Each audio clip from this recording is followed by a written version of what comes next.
इस बार भी बारिश 8-10 बार बरस गई और हम हैं कि अब भी उस पहली बारिश में ही भीग रहे हैं। आप सुन रहे हैं गुलाबी चिट्ठियाँ और मैं हूँ आपकी दोस्त सारिका। और आज मैं बहुत खुश हूँ क्योंकि आज मौसम बहुत खुशनुमा है और मैं भीग रही हूँ कुछ पहले पहले लम्हों की बरसात में।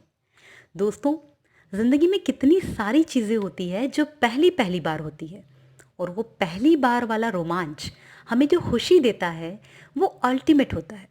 मतलब उसके जैसा कुछ और है ही नहीं। और हम सोचते हैं कि काश ये बात फिर पहली बार हो जाए, मगर पहली बार तो सिर्फ एक ही बार होता है ना। जैसे मुझे याद है कि जब मैंने साइकिल चलाना सीखा था और पहली बार बिना किसी सपोर्ट के मैं साइकिल चलाने लगी थी, तो मुझे लग रहा था जैसे मुझे पंख लग गए हो और मैं उड़ रही हूँ। उस वक्त मुझे ऐसा लग रहा था कि किराए पर ली हुई उस छोटी सी साइकिल से मैं पूरी दुनिया घूम सकती हूँ। वो खुशी मुझे आज भी गुदगुदाती है और मैं देर तक मुस्कुराती रहती हूँ। ऐसे कई सारे पहले पहले वाले लम्हे आपके पास भी होंगे जो आपको मुस्कुराने पर मजबूर कर देते होंगे। जैसे पहली बार स्कूल जाना, पहली बार चाय बनाना, कॉलेज का पहला दिन, किसी से पहली मुलाकात, पहली चिट्ठी, पहला स्पर्श, पहला चुंबन, पहला आलिंगन और बहुत कुछ नया नया सा पहली पहली बार। तो आज मेरे साथ अपने पहले वाले एहसासों को रिवाइज कीजिए और सोचिए कितनी सारी वजह है आपके पास मुस्कुराने के लिए। इन बातों को याद करके आप हजारों बार अकेले भी मुस्कुरा सकते हैं। तो यूं ही मुस्कुराते हुए सुनते हैं आज की चिट्ठी जो लिखी है मंदार ने रीवा के लिए। लेकिन उससे पहले मैं आपसे गुजारिश करना चाहूँगी कि अगर आप मुझे सुनना पसंद करते हैं और आगे भी सुनना चाहते हैं तो वीडियो को लाइक और चैनल को सब्सक्राइब ज़रूर करें। अगर कोई सजेशन है या आप मेरी तारीफ करने के मूड में हैं तो कमेंट बॉक्स में ज़रूर लिखें। तो आइए देखते हैं क्या लिखा है मंदार ने रीवा के लिए। प्रिय रीवा, इस वक्त तुम्हारे सामने बैठा अपलक तुम्हें निहार रहा हूँ। हाँ बाबा, नर्मदा किनारे बैठा हूँ और तुम्हें याद कर रहा हूँ। घर लौटते हुए सूरज ने नर्मदा की शांत लहरों पर जैसे तुम्हारा चित्र खींच दिया है। मैं बिना कुछ कहे तुम्हें बस देखे जा रहा हूँ, मगर तुम हो कि लहरों के उतार चढ़ाव में अपनी पलकें झुका लेती हो। सच रेवा, आज 20 दिन बीत गए हमारी पहली मुलाकात को, मगर सावन की बदली सा तुम्हारा चेहरा रह रह कर मेरे सामने आ जाता है। कितनी घबराई हुई सी लग रही थी तुम उस दिन, यहाँ वहाँ देखते हुए कभी अपना दुपट्टा संवारती तो कभी बाल। एक ही पल में तुम्हारी नजरें नदी के इस छोर से उस छोर तक घूम आती, पल भर मुझ पर ठहरती और फिर झुककर जाने कहाँ गुम हो जाती।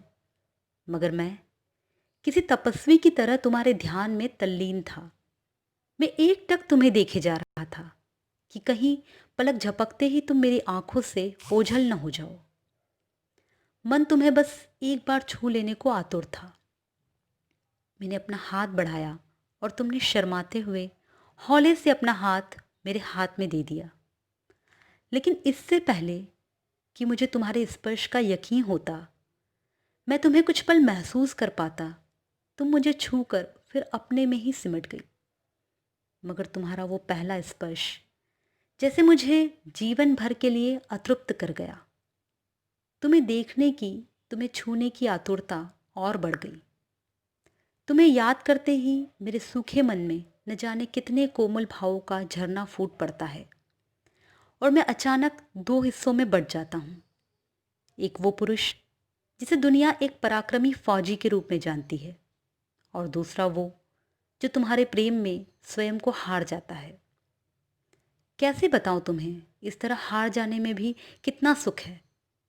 काश मैं जीवन भर इस सुख को महसूस कर पाऊं।